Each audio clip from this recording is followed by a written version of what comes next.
Ako po si Angel Manalo. Anak po ako ng KRD at Kateni. Mga kapatid po namin sa Iglesia ni Cristo, nananawagan po kami sa inyo dahil nanganganib po ang aming buhay. Sana'y matulungan niyo po kami. Sana po ay pakinggan po rin ninyo ang panawagan ng aking ina, ang kapatid na Tenny Manalo. Maraming salamat po.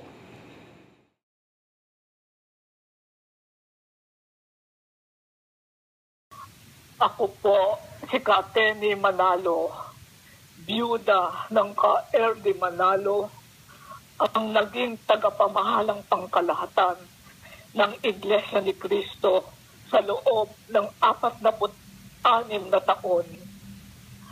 Ako'y nananawagan sa aming mga kapatid sa Iglesia na tulungan ninyo kami dahil may panganib sa aming buhay. Saklolohan ninyo ang aking mga anak, si Angel at Lottie at ang kanilang mga kasama. Tulungan niyo rin ang mga ministro na dinukot at hanggang ngayon ay hindi pa nakikita. Kaawa natin sila at ang kanilang pamilya.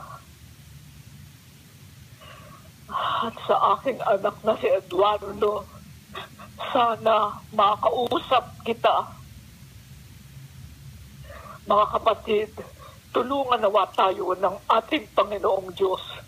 Maraming salamat po sa inyo.